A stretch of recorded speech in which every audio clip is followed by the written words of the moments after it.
सभी विश्वासियों को मेरा जय मसीह की। आज का विषय है पाप क्षमा किस प्रकार से होते हैं, या परमेश्वर हमारे पापों को किस प्रकार से क्षमा करते हैं, या क्या तरीका है, क्या टेक्निक है, या परमेश्वर के पास ऐसा क्या टेक्निक है जिसको उपयोग करके परमेश्वर हमारे पापों को क्षमा करता है। थोड़ा सा सुनने में अजीब लगेगा और अध्ययन के अंत में लगेगा कि अरे ये सब बातें तो मैं जानता था या जानती थी, लेकिन मैं विशेष कुछ पॉइंट्स बोलूंगा। हमेशा उन पॉइंट्स को आप याद रखिएगा कि मेरे पाप इस प्रकार से क्षमा हो रहे हैं। परमेश्वर के पास में ये है वो तरीका कि जब परमेश्वर ने जो बातें मुझसे बोला हुआ है कि ये करो तब तुम्हारे पाप क्षमा होंगे, तो परमेश्वर किस प्रकार से, क्या टेक्निक है उनका कि वो पाप को क्षमा करते हैं। थोड़ा सा अजीब सा आज का विषय है। यदि मैं आपसे पूछूं परमेश्वर हमारे पापों को कैसे क्षमा करता, कैसे क्षमा करता, तो आपके बहुत सारे उत्तर हो सकते हैं। आप बोल सकते हैं कि यदि जो व्यक्ति मन फिराकर पश्चाताप करेगा, परमेश्वर से प्रार्थना करेगा या गिड़गिड़ा कर प्रार्थना करेगा कि हे प्रभु मुझसे गलती हो गई है और मुझे इस पाप के लिए क्षमा कर, तो परमेश्वर क्षमा कर देते हैं।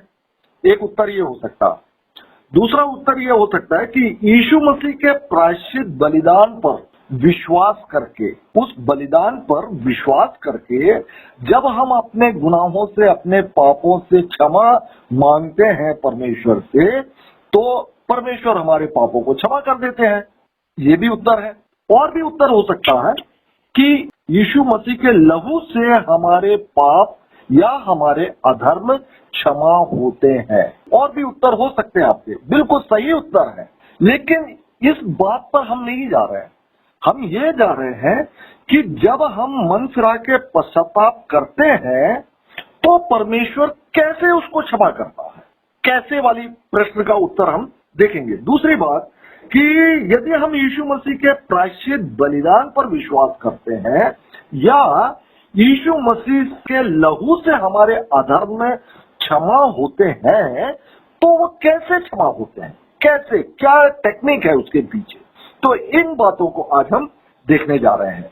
तो सबसे पहले मैं आपको बतला दूं, पाप जो शब्द है, सिन जो शब्द है, वो बाइबल में अशुद्धता को दर्शाता है। अशुद्धता, पाप कर दिए तो हम क्या हो गए, अशुद्ध हो गए। और परमेश्वर क्या है, परम पवित्र है। तो पवित्रता का उल्टा वो है पाप या अशुद्धता।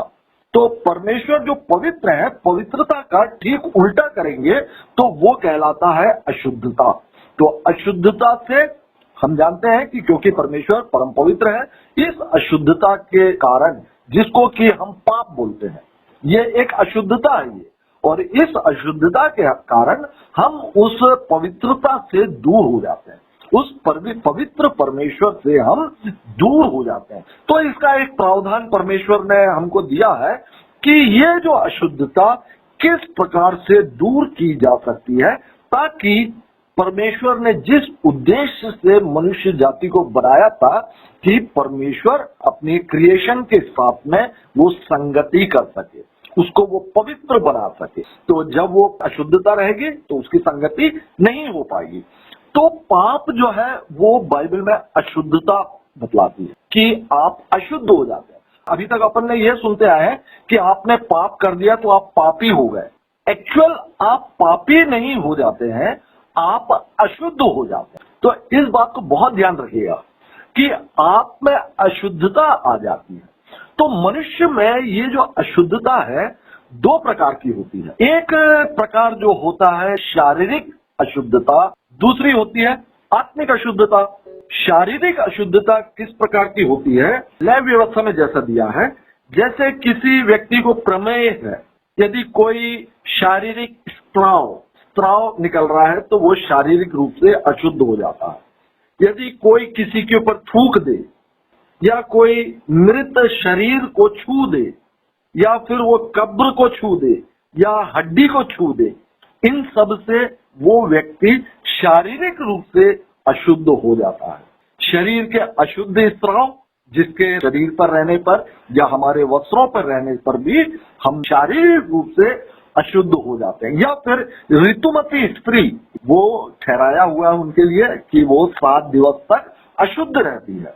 और इसके बाद हम देखते हैं तो ये सारी अशुद्धताएं जो है, जो शारीरिक अशुद्धताएं हैं, उसको परमेश्वर ने ही लय व्यवस्था में प्रावधान दिया है कि इसको जल से धोने से ये अशुद्धताएं दूर हो जाती हैं।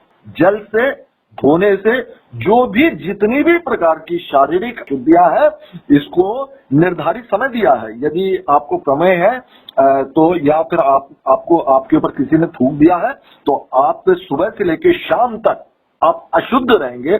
और शाम को जब आप नहा लेते हैं तो आप शुद्धता आप में हो जाती है। तो एक दिन की अशुद्धता है। जैसे ऋतुमती स्त्री के लिए 7 दिवस की अशुद्धता है। और एक और विशेष उदाहरण देखेंगे जिसमें कि दोनों प्रकार की अशुद्धता होती है। वो होती है प्रसूता का जो शुद्धिकरण के लिए दिया, जो प्रसूता स्त्री रहती है, जो डिलीवरी के बाद में कई स्त्राव होने के कारण वो शारीरिक रूप से भी अशुद्ध होती है और लहू बहने के कारण वो आत्मिक रूप से भी अशुद्धता उसमें रहती है। इसीलिए जो प्रसूता स्त्री रहती है उसको निर्धारित समय के बाद में नहाना और उसके बाद में बलि भी किए जाने की प्रावधान था। तो एक ये विशेष है जिसपे कि शारीरिक रूप से भी अशुद्धता के लिए हमको स्नान करना पड़ता है और जो लहू बहने के द्वारा जो अशुद्धता आती है उसके लिए हमको बलि भी पुराने नियम काल में परमेश्वर ने ये प्रावधान दिया था कि बलि भी करना पड़ेगा। तो 2 प्रकार की अशुद्धता मैंने बतलाया। पहला जो अशुद्धता है शारीरिक अशुद्धता और दूसरा है आत्मिक अशुद्धता। तो जो शारीरिक अशुद्धता है वो पानी से शुद्ध ठहरते हैं। दूसरी अशुद्धता होती है जो कि आत्मिक अशुद्धता होती है और इसके लिए मात्र एक ही प्रावधान है कि वह लहू से ही शुद्ध हुआ जा सकता है। जैसे कि इब्रानियों 9वां अध्याय और 22वें वचन में पाया जाता है कि व्यवस्था के अनुसार प्राय सब वस्तुएं लहू के द्वारा शुद्ध की जाती हैं और बिना लहू बहाए क्षमा नहीं प्राप्त होती। तो 2 प्रकार की अशुद्धताएं देखा। अब हम पाप या पापी नहीं बोलेंगे, इसको समझने के लिए, वास्तविक रूप से समझने के लिए यह एक अशुद्धता होती है। तो पाप क्या है? मैंने बताया ना, ये पाप जो है वो अशुद्धता है और 2 प्रकार की अशुद्धता होती है, शारीरिक और आत्मिक अशुद्धता, और इनसे हमें शुद्ध होना पड़ता है। विशेषकर आत्मिक शुद्धता। शरीर वो मृत्यु के बाद इसी पृथ्वी पर रह जाता है, तो शारीरिक जो अशुद्धि है उसका विशेष महत्व नहीं है। लेकिन जो आत्मिक अशुद्धता है, क्योंकि मृत्यु के बाद ये आत्मा हमारे परमेश्वर के पास जाना है, हमें वहां पर हमें शुद्ध अवस्था में जाना पड़ेगा। तो इसीलिए परमेश्वर ने लहू का प्रावधान ओल्ड टेस्टामेंट में दिया था कि जब कभी तुम पाप करो या जब कभी तुम अशुद्ध ठहरो तब तुम एक बलि किया करना। और आज हम जानते हैं कि यीशु मसीह ने जो एक ही बार बलिदान होकर हमारे पापों को वो उठा ले गए, बस हमको मन फिरा के पश्चाताप करना है और इस प्रायश्चित बलिदान पर विश्वास करना है और मन से विश्वास करना है और मुंह से अंगीकार करना है। ये सब बातें करने पर हमारे पाप क्षमा हो जाते हैं। तो मुख्य बात ये नहीं है कि हमारे पाप क्षमा हो गए। आज का जो मुख्य बात है कि परमेश्वर हमारे पाप को किस प्रकार से क्षमा करते हैं। पाप क्या है? परमेश्वर की आज्ञाओं का उल्लंघन पाप है, या परमेश्वर की आज्ञाओं को उल्लंघन से हम अशुद्ध ठहरते हैं। बाइबल बतलाती है कि एक मनुष्य के द्वारा पाप जगत में आया और पाप के द्वारा मृत्यु आई और इस रीति से मृत्यु सब मनुष्यों में फैल गई क्योंकि सबने पाप किया। इसको हम देख सकते हैं रोमियो 5वां अध्याय 12वें वचन में। तो एक मनुष्य के द्वारा मृत्यु आई और हम जानते हैं वो एक मनुष्य कौन है? आदम है। आदम ने पाप किया तो क्या हो गया, अशुद्ध ठहर गया और वह परमेश्वर की संगति से वह दूर भी चला गया। पाप या ये जो अशुद्धता है परमेश्वर से उनकी सृजी हुई जीवित प्राणी, ध्यान दीजिएगा, उनके जो बनाए हुए जो जीवित प्राणी है ना, जिसे परमेश्वर ने अपने स्वरूप के अनुसार और अपनी समानता में बनाया हो, उसका अलगाव है। मैंने दो बातें बोला कि वो जीवित प्राणी होना चाहिए, दूसरा वो परमेश्वर द्वारा अपने स्वरूप और अपनी समानता में बनाया हुआ प्राणी हो। तो ऐसा प्राणी कौन है? क्या शेर, चीता, भालू? बिल्कुल नहीं, वो जीवित प्राणी है, लेकिन उसको परमेश्वर ने अपने स्वरूप और अपनी समानता में नहीं बनाया हुआ है। अपने स्वरूप के अनुसार और अपनी समानता में मनुष्य को बनाया हुआ है, दूसरा स्वर्गदूतों को भी बनाया हुआ, क्योंकि ये दोनों से ही परमेश्वर संगति करते हैं। ये दो प्राणी हैं, एक तो स्वर्गदूत, दूसरा मनुष्य। तो ये जो पाप या अशुद्धता है, ये परमेश्वर से जो कि परम पवित्र है, इससे इन जो जीवित प्राणी, दो प्राणी मैंने बतलाया, स्वर्गदूत और मनुष्य, इसको दूर करता है। इस बात को हम देखते हैं जैसे कि लूसीफर स्वर्ग में था, उसने पाप किया तो क्या हो गया, अशुद्ध हो गया। अब वो परम पवित्र परमेश्वर की संगति नहीं कर सकता, इसीलिए लूसीफर को स्वर्ग से गिरा दिया गया और वो जिसको आज हम परमेश्वर का विरोधी या शैतान कहते हैं। दूसरा हमने देखा कि आदम ने जब पाप किया तो वह अशुद्ध हो गया और परम पवित्र परमेश्वर से उसकी संगति दूर हो गई। तो पाप क्या है, इस बात को हमने जाना कि परमेश्वर की आज्ञाओं का उल्लंघन पाप कहलाता है। हम कैसे जानेंगे कि ये करना पाप है और ये करना पाप नहीं है? कंफ्यूजन रहता ना अपने को कि भाई ये मैं कर रहा हूं, पता नहीं पाप है या नहीं है। लेकिन बाइबल में बतलाया है कि यदि तुम अविश्वास से करते हो तो वो भी पाप ठहरता है। इसलिए जो कुछ भी करो, जितना आपको बाइबल का ज्ञान है, उसको पूरे विश्वास के साथ में उसको लागू करो, तब वो पाप नहीं ठहरता। लेकिन आपके अंदर कंफ्यूजन है, आपके अंदर अविश्वास है किसी बात को लेकर और आपको कर रहे हो, यदि वो परमेश्वर की आज्ञाओं के अनुसार नहीं है तो फिर वो पाप ठहर भी जाता। तो हम ये कार्य कि ये करना पाप है, हम कैसे जानेंगे? इस बात को बाइबल क्या बतलाती है, इसको हम देखते हैं रोमियो की पत्री, उसका 5वां अध्याय और उसका 13वें वचन है। रोमियो 5:13, वहां पर बतलाया गया कि व्यवस्था के दिए जाने तक पाप जगत में तो था, परंतु जहां व्यवस्था नहीं वहां पर पाप गिना नहीं जाता। तो देखिएगा यहां बतलाते कि व्यवस्था के दिए जाने तक, व्यवस्था किसको दी गई? मूसा को दिया गया। तो इसका मतलब है कि मूसा के पहले जो है याकूब हुए, याकूब के पहले इजाक हुए, इजाक के पहले अब्राहम हुए, अब्राहम के पहले नूह हुए, नूह के पहले आदम हुए। तो यहां तक व्यवस्था के दिए जाने तक, अर्थात मूसा के पहले तक पाप जगत में तो था, लेकिन वो गिना नहीं जाता था। मैं एक बार और वचन को पढ़ रहा हूं, व्यवस्था के दिए जाने तक पाप जगत में तो था, परंतु जहां व्यवस्था नहीं वहां पाप गिना नहीं जाता। जब हम व्यवस्था शब्द लेते हैं, व्यवस्था का अर्थ होता है आज्ञाएं, नियम, विधियां, धर्मानुष्ठान और चितौनियां। ये पूरी मिलाकर आज्ञाएं, नियम, विधियां, धर्मानुष्ठान और चेतावनियां जो परमेश्वर ने दी है, ये सब मिला के इसको बाइबल व्यवस्था बोलती है। और इंग्लिश में इसको लॉ बोलते हैं, और लॉ से बिल्कुल क्लियर नहीं हो पाता। लॉ का मतलब होता है नियम, इससे बिल्कुल क्लियर नहीं हो पाता।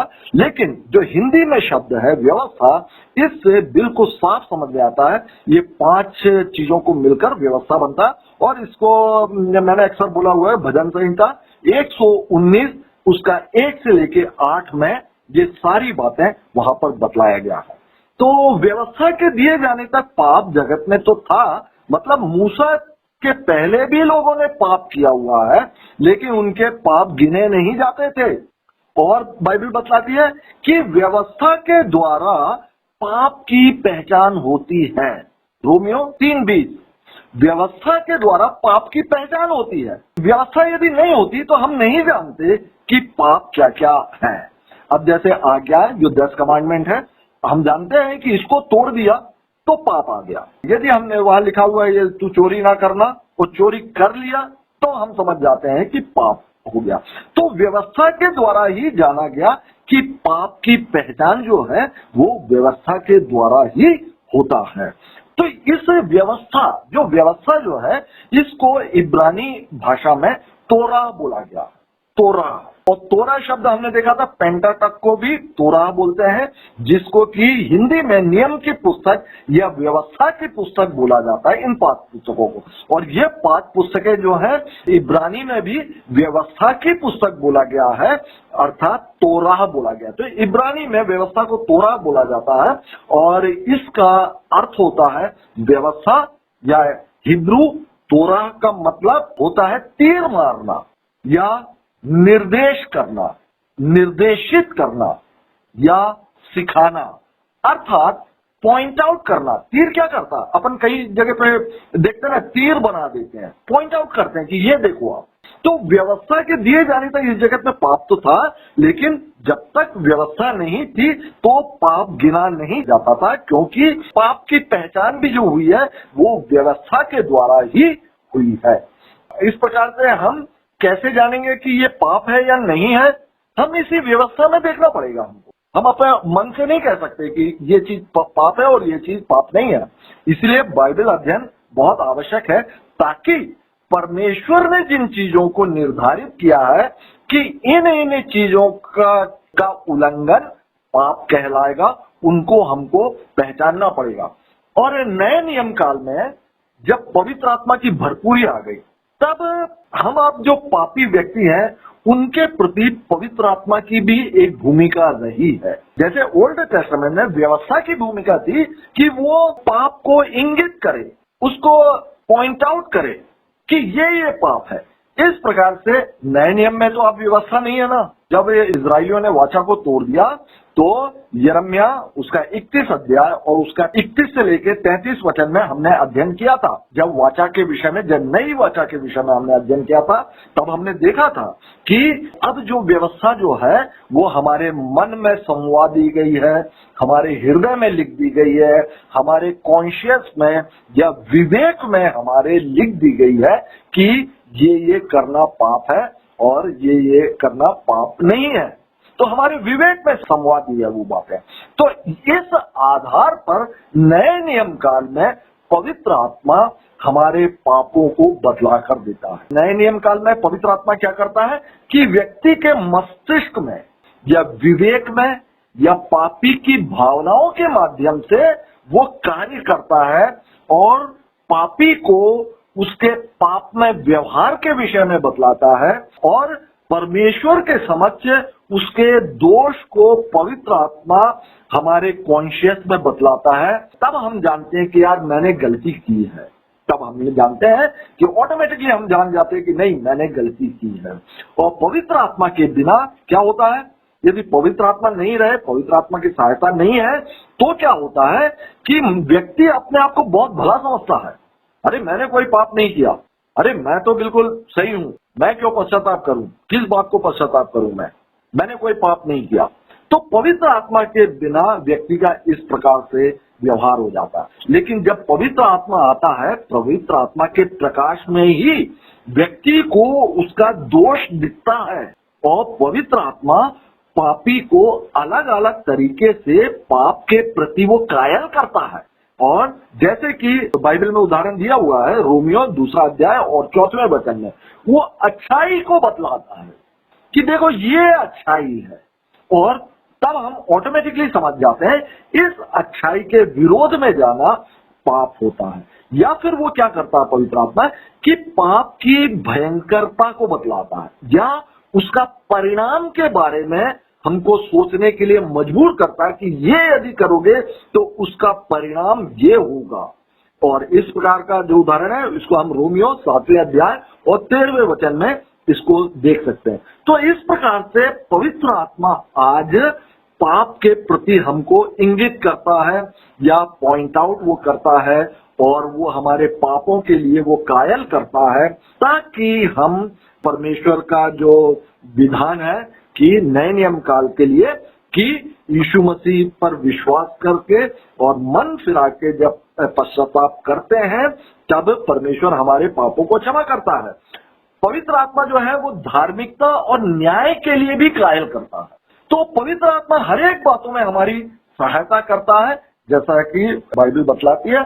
और यीशु मसीह ने इस बात को बोला भी था कि मैं जा रहा हूं और मैं तुम्हारे लिए एक सहायक को भेज रहा हूं। तो इस प्रकार से नए नियम काल में पवित्र आत्मा हमारे जो पापों को वो पॉइंट आउट करके देता है और हमको उसके प्रति कायल भी करता है। तो ये था थोड़ा सा भूमिका के रूप में। और अब हम अपने मूल विषय पर आते हैं कि परमेश्वर हमारे पापों को किस तरीके से, किस प्रकार से क्षमा करते हैं। परमेश्वर हमारे पापों को यीशु मसीह में और यीशु मसीह के द्वारा क्षमा करते हैं। जैसे कि बाइबल बतलाती है कि कोई भी मनुष्य धर्मी नहीं, एक भी नहीं, सबने पाप किया और सब परमेश्वर की महिमा से वंचित हो गए। तो इसीलिए अनंत काल के लिए स्वर्ग में परमेश्वर की संगति प्राप्त करने के लिए हमारी पापों की क्षमा भी अत्यंत आवश्यक है।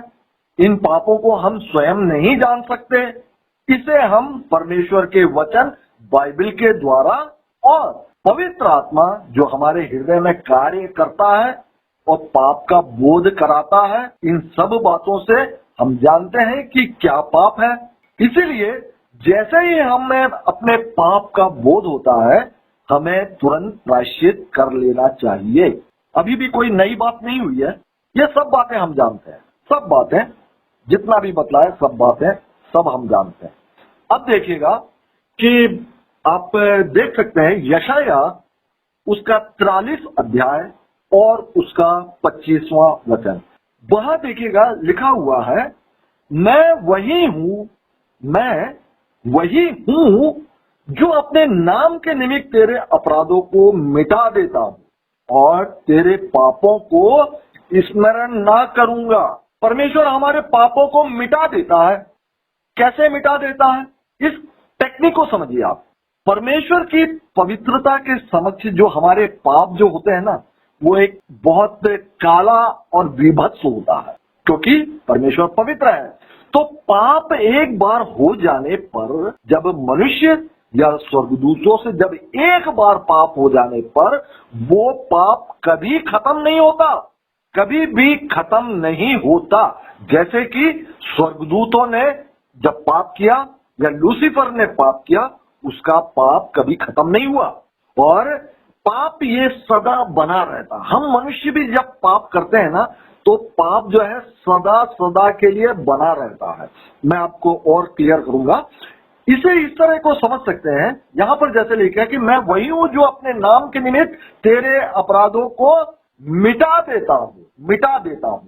तो मनुष्य की एक आत्मा को एक कल्पना कीजिए कि हमारी आत्मा जो है एक कोरे कागज की तरह, एक सफेद कागज की तरह होती है हमारी आत्मा, क्योंकि हम पवित्र परमेश्वर के अंश हैं हम, और इसे परमेश्वर ने अपनी आत्मा में से हमको दिया हुआ है ये आत्मा। तो अब ये आत्मा जो कि कोरे कागज की तरह है, इस कागज पर कोई काला धब्बा गिर जाए, मतलब पाप आ जाए, तो परमेश्वर का यहां पर वादा है कि वो यीशु मसीह के रूप में ऐसे रबर से वो इस धब्बे को मिटा डालेगा। ये परमेश्वर का वायदा है, लेकिन इसमें मसीह का रबर जो है वो यूज किया जाना जरूरी है। संसार का कोई भी रबर इस धब्बे को मिटाने के काबिल नहीं है। और उनका वायदा है कि मैं मिटे हुए साफ स्थान को देखूंगा। यीशु मसीह रूपी जो रबर है उससे हमारे काले धब्बों को वो मिटा देते हैं, तो उस साफ पेपर को देखूंगा। परमेश्वर का ये वादा है। लेकिन आप यदि गौर करेंगे ना, जब हम रबर से उस पेंसिल का काले धब्बे को मिटा देते हैं और हम क्या देखते हैं, उस पेपर को देखते हैं, लेकिन उस जो रबर के जो मिटाए हुए जो अवशेष आप देखेंगे वो भी रहते हैं उसके साथ, जिसको कि हम हाथ से झाड़ देते हैं। हम उसको देखना पसंद नहीं करते, हमारे लिए वो कोई महत्व नहीं है, क्योंकि हमने उस धब्बे को रबर से मिटा दिया है। लेकिन यदि हम गौर करेंगे तो वो जो धब्बा था वो रबर में मिटकर वो अभी भी पड़ा हुआ अवशेष आपको मिल जाएगा। तो इस प्रकार से परमेश्वर हमारे पापों को मिटाते हैं, और परमेश्वर का ये वादा है कि मैं यीशु मसीह रूपी रबर में आपने मिटाया है इसको, तो मैं सिर्फ पूरा पेपर देखूंगा और जो अवशेष पड़ा हुआ है उसको मैं नहीं देखूंगा। इसलिए बाइबल बतला दी गई, इसलिए अपने पापों से मन फिराओ और परमेश्वर के पास लौट आओ कि तुम्हारे पाप मिटाए जाएं। प्रेरितों के काम 3:19, मिटाए जाए, तुम्हारे पाप मिटाए जाए। तो हमको तो अपने पापों से मन फिराना और परमेश्वर के निकट आना ये सब जरूरी है, लेकिन तरीका देखिएगा, बाइबल बतलाती है कि तुम्हारे पाप मिटाए जाते हैं। तो वो किस प्रकार से मिटाया जाता है। दूसरी बात हम देखेंगे, बाइबल बतलाती है कि तुम्हारे पाप धोए जाते हैं। इसको हम देखते हैं भजन संहिता 51 अध्याय और 7वां वचन, और इसको हम देख सकते हैं यशाया 1 अध्याय और 18वें वचन में, और हम इसको देख सकते हैं प्रेरितों के काम 22वां अध्याय और उसके 16वें वचन में। आप जस्ट एकाग्र होकर समझने का कोशिश कीजिए। पहली बात तो मैंने बताया कि वो परमेश्वर हमारे पापों को कैसे मिटाते हैं। दूसरी बात जो बाइबल बतलाती है कि तुम्हारे पाप धोए जाते हैं। तो यहां पर बतलाया कि जूफा से मुझे शुद्ध कर तो मैं पवित्र हो जाऊंगा, मुझे धो और मैं हिम से भी अधिक श्वेत बनूंगा। तो परमेश्वर हमारे पापों को धोते भी हैं। एक कल्पना करें कि मनुष्य की आत्मा एक सफेद वस्त्र है, और जिसे पाप जो है वो मैला कर देता है। पाप आने से वो सफेद वस्त्र जो है वो मैला हो जाता है। परमेश्वर यीशु मसीह के प्रायश्चित बलि के लहू के द्वारा इस वस्त्र को धोकर साफ करने का वादा करते हैं, जिससे मनुष्य के पाप धुल जाते हैं। देखिएगा, मिटाया जाना, धोया जाना, ये अलग अलग बातें हैं।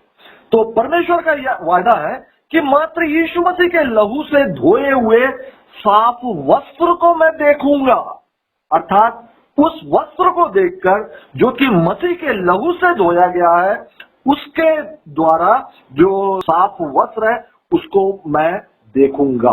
लेकिन आपने भी कपड़े धोए होंगे, कपड़े को आप धोने के बाद साबुन को लगाया और पानी डाला उसमें और फुला के भी रखा, कुछ समय के बाद में उसको फींचा आपने, ये सब प्रक्रिया है।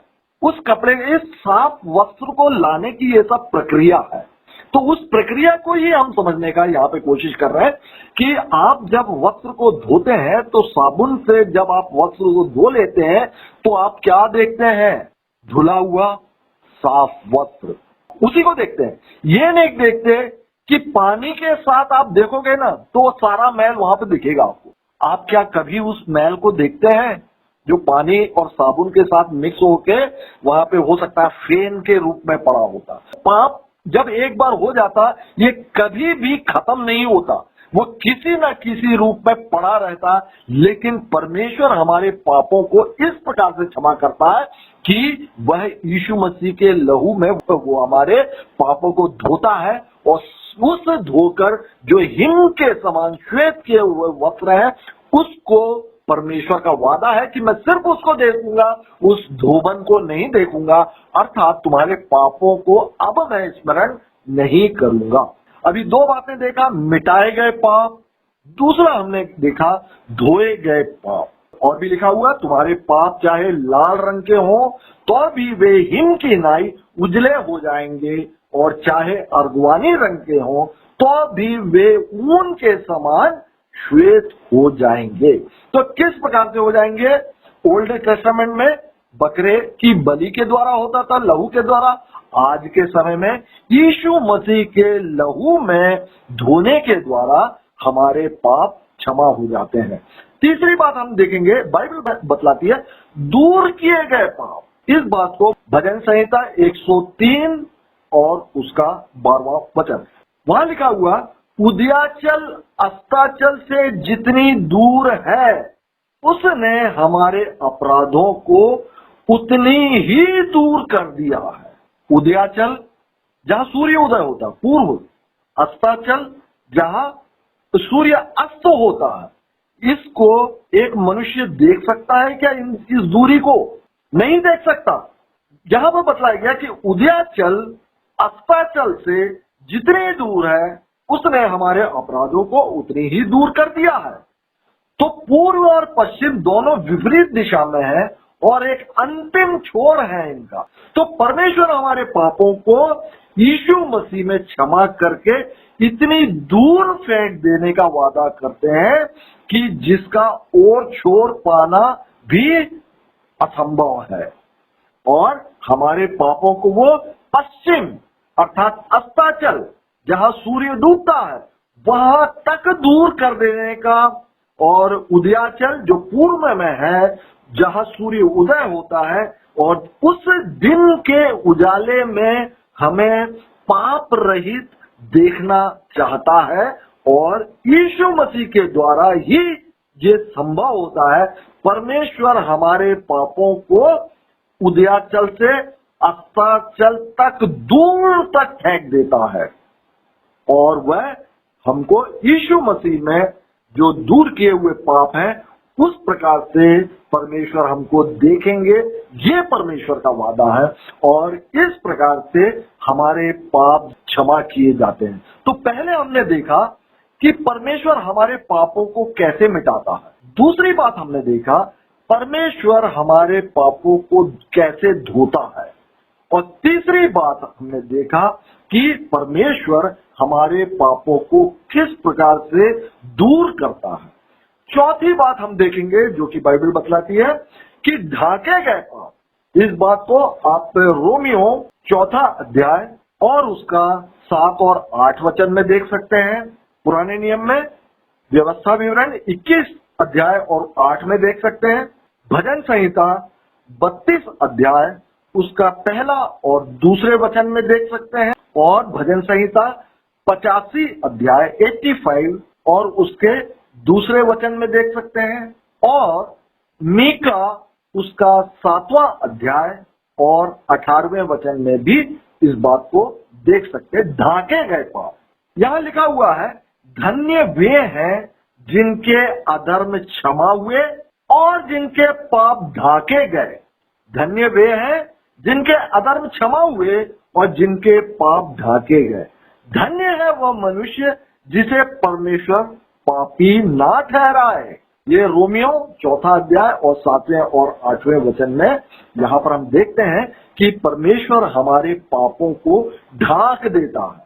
तो परमेश्वर यीशु मसीह में हमारे पापों को हमसे अलग करते हैं, और उसके बाद उन पापों को सदा के लिए ढाक देते हैं। कोई भी एक गंदी वस्तु है उसको आपने एक टोकनी से या बर्तन से ढाक दिया तो क्या वो गंदी वस्तु दिखती है? नहीं दिखेगी। आपको वो टोकनी दिखेगी, या एक कुछ भी गंदा मैला पड़ा हुआ है आपने उसको कागज से ढाक दिया तो ऊपर से आपको कागज दिखेगा, वो गंदी वस्तु नहीं दिखेगी। तो इस प्रकार से परमेश्वर यीशु मसीह में हमारे पापों को ढाक देता है, और परमेश्वर का ये वादा है कि मैं सिर्फ ढाकी हुई वस्तु जो कि यीशु मसीह है, मैं सिर्फ उसको देखूंगा। मैं अंदर जाके या उस ढकने को उठाकर मैं नहीं देखूंगा, क्योंकि पाप एक बार हो जाने पर वो सदा तक बना रहता है। या तो उसको मिटाया जा सकता है, या उसको धोया जा सकता है, या उसको हमसे दूर किया जा सकता है, या फिर उसको ढाक कर रखा जा सकता है। ओल्ड टेस्टामेंट में भी बतलाए, हे प्रभु अपनी छुड़ाई हुई इजरायली प्रजा का पाप ढाक कर निर्दोष के खून का पाप अपनी इजरायली प्रजा के सिर पर से उतार दे। व्यवस्था विवरण 21:8। इस प्रकार से भजन संहिता में भी आप इस बात को देख सकते हैं जहां पे लिखा हुआ तूने अपनी प्रजा के अधर्म को क्षमा किया है और उसके सब पापों को ढांप दिया है। मीका में लिखा हुआ है तेरे समान ऐसा परमेश्वर कहाँ है जो अधर्म को क्षमा करे और अपने निज भाग के बचे हुए को अपराध को ढांप दे। तो इस प्रकार से हमने देखा और सब कुछ जो है वो मसीह के द्वारा ही होता है। और जैसा कि कुलुस्सियों 1:15 में देखा था, 15 से 18 में, कि सब कुछ तो यीशु मसीह के लिए बनाया गया। सारी सृष्टि, चाहे स्वर्ग की हो, चाहे पृथ्वी की हो, चाहे देह की हो, चाहे अंधे की हो, सारा अधिकार, सारा सामर्थ, सब कुछ यीशु मसीह में बनाया गया है। इसीलिए सब कुछ यीशु मसीह के द्वारा ही होता है। पाप क्षमा का और कोई भी प्रावधान नहीं है और यीशु मसीह के प्रायश्चित बलिदान पर से ही ये पाप क्षमा होता है। मैंने बतलाया, एक शारीरिक अशुद्धि और दूसरी आत्मिक अशुद्धि। शारीरिक अशुद्धि तो पानी से शुद्ध हुआ जा सकता है, लेकिन आत्मिक अशुद्धि वह लहू से ही शुद्ध होता है। तो परमेश्वर यीशु मसीह में हमारे पापों को मिटा देते हैं, पापों को धो देते हैं, पापों को दूर कर देते हैं और पापों को ढांक भी देते हैं। एक और देखिएगा बाइबल क्या बतलाती है। मीका उसका 7वां अध्याय और 18 और 19वां वचन, वहां पे दिया हुआ कि समुद्र की गहराई में हमारे पापों को डाल देता। समुद्र जो कि अथाह होता है, वहां गहराई में हमारे पापों को डाल देता है। इस प्रकार से हमारे पाप क्षमा किए जाते। वहां लिखा हुआ है, वह अपने क्रोध को सदा बनाए नहीं रहता, क्योंकि वह करुणा से प्रीति रखता है। वह फिर हम पर दया करेगा और हमारे अधर्म के कामों को लताड़ डालेगा, तो उनके सब पापों को गहरे समुद्र में डाल देगा। बहुत कम लोगों ने समुद्री यात्रा की होगी। आप इसको नदी में, आप नाव से भी समझा जा सकता है कि आप नाव में हैं और आपने सिक्का डाल दिया या कुछ पत्थर डाल दिया, वो फिर क्या आपको दिखाई देता है? नहीं देता। तो इसी प्रकार से समुद्र में वो हमारी गहराई में हमारे पापों को डाल देता है। और परमेश्वर का ये वादा है कि मैं सिर्फ समुद्र को ऊपर से देखूंगा, मैं उस गहराई में तेरे पापों को खोजने के लिए गोता लगाकर नहीं जाऊंगा। क्योंकि यदि मैं गोता लगाकर गया तो कितना भी अथाह समुद्र क्यों ना हो, वहां भी तेरे पाप पड़े रहेंगे। कारण पाप एक बार हो जाने पर वह कभी नष्ट नहीं होता। उसे या तो मिटाया जा सकता है, या धोया जा सकता है, या वो दूर किया जा सकता है, या झांका जा सकता है, या फिर समुद्र की गहराई में डाला जा सकता है। और हम एक और देखेंगे, इसको आप देख सकते हैं यशाया 38 अध्याय और 17वें वचन में। वहां पर दिखा हुआ, पीठ के पीछे फेंके गए पाप, पीठ के पीछे फेंक दिया। वहां लिखा हुआ, मेरे सब पापों को तूने अपनी पीठ के पीछे फेंक दिया है। तो परमेश्वर का ये वादा है कि जो पाप मुझे मेरे सामने दिख रहे थे ना, कि तू एक अशुद्ध व्यक्ति हो गया है, तूने ये पाप कर दिया है, अब तू पापी व्यक्ति बन गया है, लेकिन क्योंकि तूने यीशु मसीह के लहू में तूने विश्वास किया है, तूने प्रायश्चित कर दिया, तो मैं क्या करूंगा? परमेश्वर का यह वचन है, मैं उन पापों की गठरी को उठाकर अपने पीठ के पीछे फेंक दूंगा। अब मैं मुड़कर नहीं देखूंगा, तो मुझे पाप कैसे दिखाई देगा? लेकिन यदि मैं मुड़कर देखूं तो गठरी वहां पड़ी हुई मिलेगी, क्योंकि पाप एक बार हो जाने पर वो कभी भी खत्म नहीं होती। लेकिन परमेश्वर का धन्यवाद कि परमेश्वर यीशु मसीह में हमसे ये वादा करते हैं कि मैं तेरे पापों को अपनी पीठ के पीछे उठाकर फेंक दूंगा और दोबारा फिर कभी नहीं देखूंगा। एक और देखेंगे आप कि काली घटा और बादल के समान मिटा दूंगा। काली घटा और बादल, इनके जैसे मिटा दूंगा तेरे पापों को। यशाया 44 अध्याय और उसका 22वां वचन, मैंने तेरे अपराधों को काली घटा के समान और तेरे पापों को बादल के समान मिटा दिया है। हमारे पाप जो है निर्मल आसमान में काली घटा और बादल के समान है। हमारे पाप जो निर्मल आसमान है, जो शुद्ध आसमान है, जो साफ आसमान है, उस समय हमारे पाप जो है वो काली घटा के रूप में होते हैं, वो काले बादल के रूप में होते हैं, जो कि बिल्कुल स्पष्ट दिखाई देता। हमारे पाप बिल्कुल स्पष्ट दिखाई देते हैं, किंतु मसीह के प्रायश्चित बलिदान पर विश्वास कर अपने पापों से प्रायश्चित करने पर जैसे हवा काली घटाओं को दूर तक उड़ा ले जाती है और फिर हमको वो काली घटा नजर नहीं आती है, मात्र साफ आसमान दिखाई देता है, उसी प्रकार परमेश्वर हमारे पापों को भी मसीह में दूर लेकर चला जाता है। और परमेश्वर का ये वादा है कि मैं अब सिर्फ उस निर्मल आकाश को ही देखूंगा। इस प्रकार से परमेश्वर हमारे पापों को क्षमा करता है। तो हमने देखा कि परमेश्वर हमारे पापों को क्षमा करने का तरीका उनका जो बाइबल बतलाती है वो ये बतलाती है कि वो पाप हमारे मिटा दिए जाते हैं, पाप हमारे धो दिए जाते हैं, पाप हमारे दूर कर दिए जाते हैं, पाप हमारे ढांक दिए जाते हैं, पाप हमारे समुद्र की गहराई में डाल दिए जाते हैं, पाप को परमेश्वर अपने पीठ के पीछे फेंक देता है, पाप को जैसे काली घटाएं और बादल जो है निर्मल आसमान में जो दिखलाई देती है, इनको वो हटा देकर मात्र निर्मल आसमान को देखते हैं। इस प्रकार से परमेश्वर हमारे पापों को क्षमा करते हैं। और देखिएगा, मसीह में छुपाए गए पाप यीशु मसीह में छुपा दिया गया। हमने ढाके हुए भी देखा था, तो मसीह में छुपाए हुए पापों को भी आप यहाँ पे कुलिस्सियों 3:3 में आप देख सकते हैं। यीशु मसीह में पश्चाताप किए गए पापी के या अशुद्ध व्यक्ति के पापों को यीशु मसीह अपने में छुपा लेते हैं। तभी बोलते हैं कि यीशु मसीह में छुपा लिए गए। तो छुपा लेने से परमेश्वर को सिर्फ यीशु मसीह दिखाई देते हैं, हम नहीं दिखाई देते, क्योंकि यीशु मसीह ने हमको छुपा लिया है। अब जो परमेश्वर के सामने जब हम उपस्थित होते हैं ना, तो वहां पर परमेश्वर को यीशु मसीह दिखाई देते हैं, हम नहीं दिखाई देते। और इस प्रकार परमेश्वर हमारे पापों को अनंत मृत्यु से बचा भी लेते हैं। छुपाए गए पाप, इस बात को हम देख सकते हैं। अब जो मसीह यीशु में है उन पर दंड की आज्ञा नहीं होती, वे शरीर के अनुसार नहीं और वे आत्मा के अनुसार अब वो जीवित रहते हैं।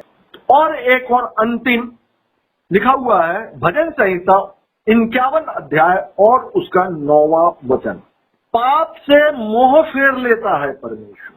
वहां लिखा हुआ है, अपना मुख मेरे पापों की ओर से फेर ले और मेरे सारे अधर्म के कामों को मिटा डाल।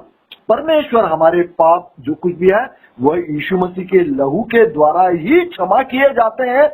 अब ये क्षमा किस प्रकार से होते हैं, वो जो तरीका जो है वो बाइबल बतलाती है कि उसको मिटाकर क्षमा करते हैं, धोकर क्षमा करते हैं, उदयाचल से अस्ताचल तक दूर करके वो क्षमा करते हैं। वो हमारे पापों को यीशु मसीह में ढांक कर क्षमा करते हैं। वो हमारे पापों को समुद्र की गहराई में डालकर हमारे क्षमा करते हैं। वो हमारे पापों को पीठ के पीछे फेंक देते हैं। वो काली घटा और बादलों के जैसे निर्मल आसमान से इन पापों को हटाकर वो हमको क्षमा करते हैं और मसीह में छुपाकर हमारे पापों को क्षमा करते हैं और पाप से वो मुंह को फेर लेते हैं और इस प्रकार से हमारे पापों को परमेश्वर क्षमा करते हैं। तो आज का अध्ययन यहीं पे समाप्त करता हूं। परमेश्वर आप सभी को आशीषित करें।